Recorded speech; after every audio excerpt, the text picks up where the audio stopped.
Hello students, welcome to my YouTube channel Strength in English.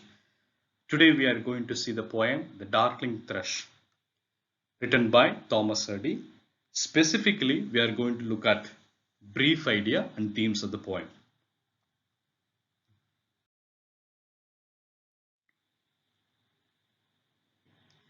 First, we are looking into the brief idea of the poem.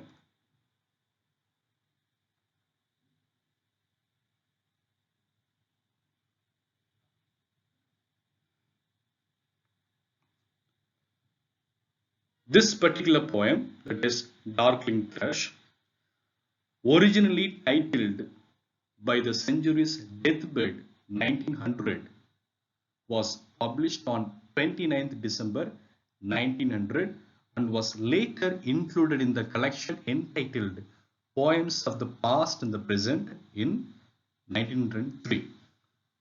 It is clear that the poet was influenced by the melancholy, despair, and uncertainty that marked the Victorian age. Like many of his age, he was not certain what the new century would bring for mankind.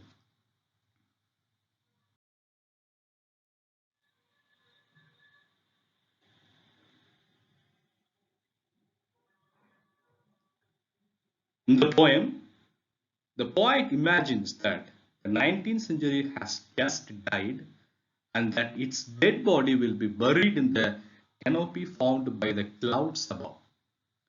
The sounds of the wind seem to lament its death.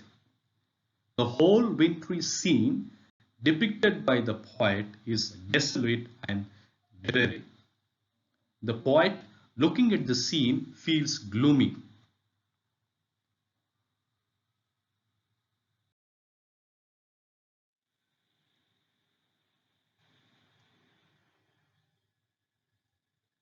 Suddenly, a thrush's joyful song breaks the heaviness and desolation all around.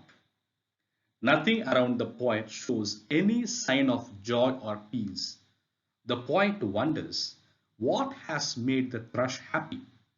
He feels that the bird is perhaps aware of some blessing to come, of which he himself knows nothing.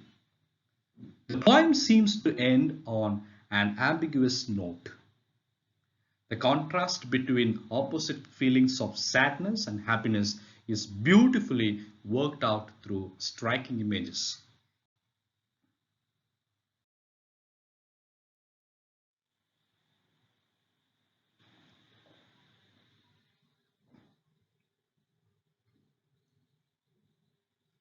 The poem underlines the fact that nothing remains permanent. The poem underlines the fact that nothing remains permanent. Most heartbreaking moments come to an end. Life rejuvenates itself after decay and death, which are symbolized by winter. The entry of the songbird in the bleak winter landscape is symbolic of hope in the midst of extreme hopelessness.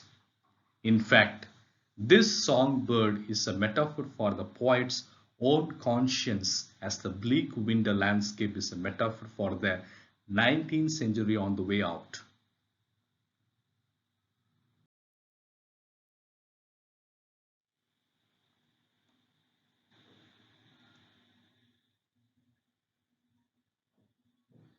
Students, here we see the themes of the poem. Just we have seen a brief idea of the poem. Now we are going to see the themes of the poem. The first theme of the poem is no end to life. Hardy wrote this poem at the end of 19th century. Through imagery and diction, he builds up an atmosphere of gloom and desolation. In the winter landscape, nothing seems to be of hope and promise. The coldness and darkness of winter, a metaphor for death, have forced all human beings except the poetic persona to retire to their homes and sit by the fireside. Suddenly, the poet, who is in gloomy mood, is startled by a happy voice. An aged thrush, frail, gaunt and small, in blast beruffled plume, had chosen thus to flung his soul upon the growing gloom. The voice of this weak, aged, dying thrush is naturally a pleasant surprise. It is a reminder of the fact that death is not the end. There is life beyond death. The new century is about to take birth. It may bring in something positive. The poet's puzzling response only reflects the human anxiety about it. Like others, he is not sure the way in which the new times would be better than the old ones.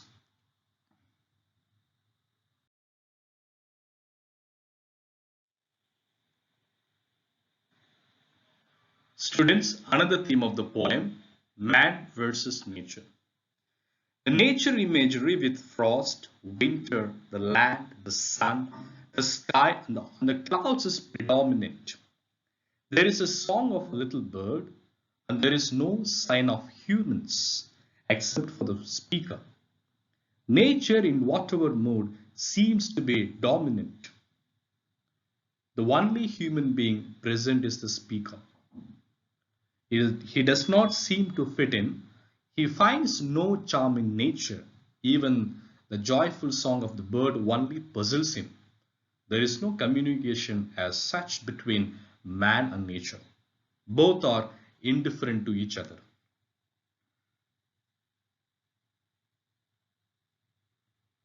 The another theme of the poem is preservation.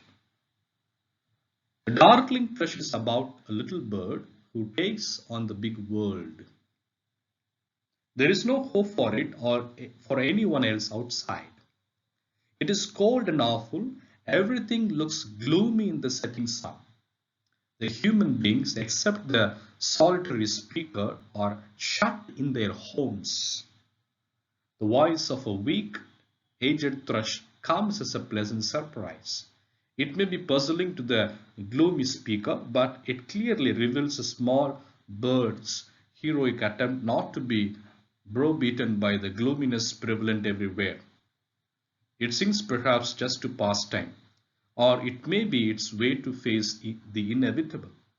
It knows how to preserve against all odds. This may serve as a kind of lesson to those who, like the speaker, get easily overpowered by hopelessness and desolation.